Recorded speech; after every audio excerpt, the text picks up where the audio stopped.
बाबा जी की प्यारी साथ संगत जी, प्यार भरी राधा स्वामी जी, सांत संगत जी, जो लोग दिन रात इसी चिंता में लगे रहते हैं कि अगर मैं नहीं हूँगा तो मेरे परिवार, मेरा बिजनेस या मेरे बच्चों का क्या होगा, वे कुछ कमा नहीं सकेंगे, भूखों मर जाएंगे। तो साथ संगत जी, आज की साखी भी हमारी इसी विषय पर आधारित है। संगत जी, तो समय ना गवाकर आज की साखी शुरू करते हैं जी। श्री गुरु गोविंद सिंह जी महाराज जी के समय की ये घटना है। उनके समय में एक शिष्य हुआ था भाई सज्जा सिंह, जो बहुत गरीब था। उसे व उसके परिवार को भोजन तभी नसीब होता था जब वे पूरा दिन मजदूरी करता, तब शाम का चूल्हा जलता। लेकिन फिर सुबह की चिंता ऐसे ही दिन रात चिंता बनी रहती। एक दिन उसने किसी से सुना कि यहाँ से सारी संगत आनंदपुर साहिब जा रही है, गुरु गोविंद सिंह महाराज जी के दर्शनों के लिए। तो उसके मन में भी आया कि मैं भी उनके दर्शन करने जाऊं। उसने कुछ दिन खूब मेहनत की और थोड़ा बहुत धन इकट्ठा करके अपने परिवार वालों को दे दिया और कहने लगा, 3-4 दिनों तक काम चला लेना, मैं कुछ दिन में गुरु जी के दर्शन करके आता हूँ। तभी भाई सज्जा के घर वाले कहने लगे, सुना है गुरु महाराज जी सर्व कला में समर्थ हैं, उनसे हमारी गरीबी दूर करने के लिए अरदास करना। अगर कृपा से उनके मुख से एक भी वचन निकल गया तो हम धनवान हो जाएंगे। साथ संगत जी, जब भाई सज्जा संगत के साथ गुरु घर पहुंचा, गुरु महाराज जी के दर्शन किए। जब जाने का समय हुआ, गुरु महाराज जी से आज्ञा लेने गया। संगत के साथ उसने भी बेनती कर दी और कहा, हे सच्चे पातशाह, मेरे घर बहुत गरीबी है। अब गुरु महाराज जी तो जानी जान थे, सो महाराज जी तो पहले से ही सब जानते थे। मुस्कुराकर कहने लगे, भाई सज्जा, एक काम कर, 40 दिन यहाँ रहकर रुककर सेवा कर ले, तेरी गरीबी कट जाएगी, तुझे बाद में घर भेज देंगे। सतगुरु महाराज जी की बात सुनकर भाई सच्चा कहने लगा, हे मेरे सच्चे पातशाह, इतने दिनों तक मैं नहीं रुक सकता।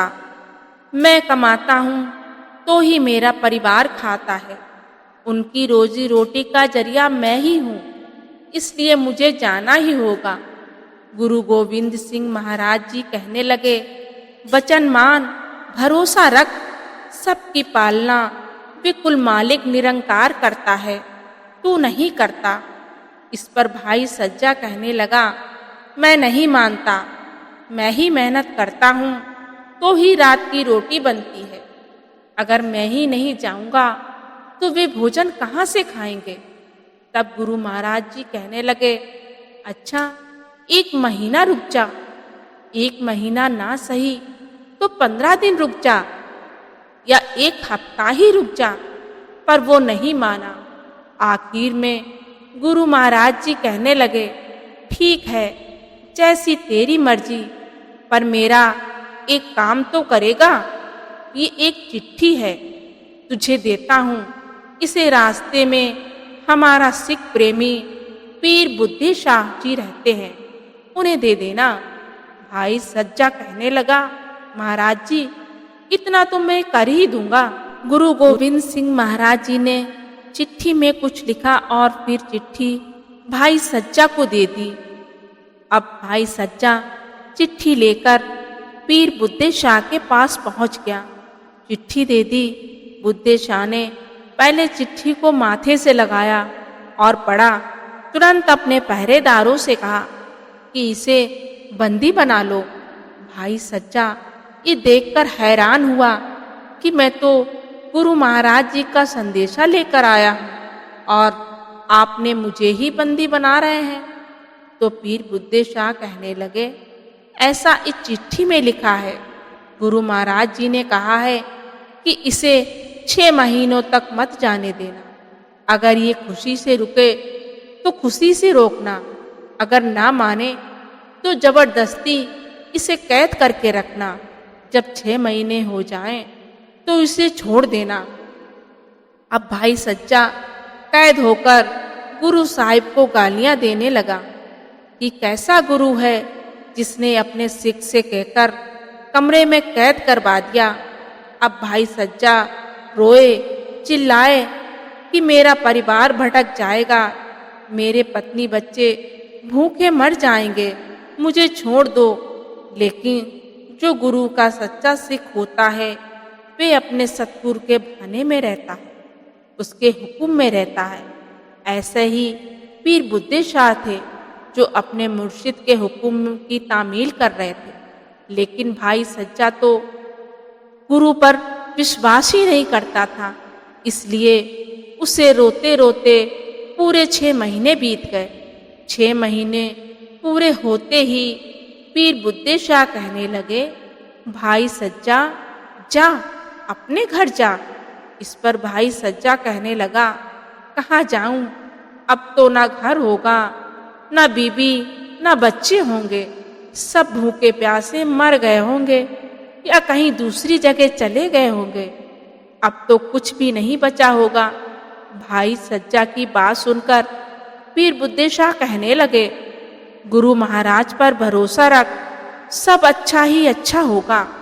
भाई सज्जा आंसू पोंछता अपने घर की तरफ चल दिया। जब पहुंचा तो क्या देखता है, जहां टूटी फूटी झोपड़ी पड़ी थी वहां एक सुंदर महल बना हुआ है। अब भाई सज्जा मन में सोचने लगता है, किसी ने मेरी झोपड़ी तोड़कर किसी सेठ ने अपना मकान बनवा लिया है। अब उसने सिर पर अपना हाथ रखकर कहने लगा, वही हुआ जिसका मुझे डर था। तभी भाई सज्जा ने देखा कि उस महल से तो मेरे ही बच्चे भागते हुए बाहर आ रहे हैं और उसे पिताजी आ गए, पिताजी आ गए सभी कह रहे हैं। तभी घरवाली आई, चरणों को स्पर्श किया, माथा टेका, अंदर ले गई। तब भाई सज्जा कहने लगा, ये सब क्या है, ये कैसा चमत्कार। मुझे तो लगा कि तुम सब भूखे मर गए होगे, पर तुम सब महलों में रह रहे हो इतने सारे पदार्थ हैं। तो वह कहने लगी, जब गुरु गोविंद सिंह जी महाराज जी ने आपको अपनी सेवा में रख लिया था संगत जी, अब उसको क्या पता था कि सेवा में था या फिर बंधक बनाए रखा था। आगे कहने लगी, तो एक दिन इस नगर का सबसे बड़ा धनवान सेठ आया। उसने कहा, गुरु गोविंद सिंह महाराज जी ने मुझे सपने में दर्शन दिए और हुक्म दिया कि भाई सज्जा के परिवार का ख्याल रखना, किसी चीज की कमी ना होने पाए। तो उसने यहाँ पर एक महल बनवा दिया और इतना धन दिया कि हम सारी जिंदगी खाते रहेंगे फिर भी खत्म नहीं होगा। अपनी पत्नी की बात सुनकर भाई सज्जा रो पड़ा और सतगुरु से माफिया मांगने लगा, क्योंकि यह बात उसे समझ में आ गई थी कि मैं सोचता था मेरे परिवार का पालन पोषण मैं ही करता हूँ, लेकिन मैं 6 महीनों से घर नहीं आया, फिर भी मेरा परिवार खुशी से रह रहा था। सच में वह कुल मालिक ही सबको पालता है। साथ संगत जी, हमारी जो मूल चिंता है वह है रोजी रोटी कमाने की, लेकिन हमें इसकी चिंता किए बगैर अपने कर्म करते रहना चाहिए।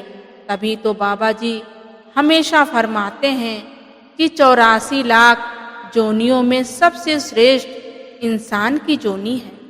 ये तो हम सब जानते हैं। बाकी जितनी भी जोनियां हैं सब भोग जोनियां हैं, इन्हें सजा मिली हुई है। वे कुल मालिक जिन्हें सजा मिली हुई है उन्हें भी रोजी रोटी दे रहा है, तो क्या जिनको सजा नहीं मिली है उनको रोजी रोटी नहीं देगा? क्या वे परमात्मा हमें जो रोजी रोटी नहीं देगा। साध संगत जी, सभी महापुरुष कहते हैं जब तक मालिक बनकर रहोगे तो चिंता में रहोगे। आइए एक उदाहरण से समझते हैं। एक दुकान है, उसमें मालिक भी बैठा है और नौकर भी। अब अगर दुकान पर ग्राहक नहीं आ रहे हैं तो मालिक चिंता में बैठा है, क्योंकि नौकर को तनख्वाह भी देनी है, बिजली का बिल भी भरना है, दुकान की सौदा व अन्य खर्चे भी हैं। मालिक को चिंता है कि अगर ग्राहक आए या नहीं आए तो कितने आएंगे, कितनी सेल होगी। अब नौकर को देखो, उसे कोई चिंता नहीं, ना कोई लेना ना कोई देना, उसे तो बस समय पर अपनी पगार से ही मतलब है। सो वे तो मिल ही जाएगी, बस बात इतनी सी है। जब तक हम मालिक हैं, ना जाने कितने दुख कितनी चिंताएं हैं। अगर नौकर बन जाएं तो चिंताएं खत्म, यानी मालिक उस परमात्मा को बना दो और खुद नौकर बन जाओ तो सारी चिंताएं खत्म हो जाएंगी। साथ संगत जी, इसी के साथ मैं आपसे विदा लेती हूँ। मिलते हैं एक और नई रूहानी भरी साखी के साथ। संगत जी, आपसे हाथ जोड़कर बेनती है जी, अगर अभी तक आपने हमारा चैनल सब्सक्राइब नहीं किया तो कृपया आप हमारे चैनल को सब्सक्राइब करें जी। गुरु प्यारी साथ संगत जी, राधा स्वामी।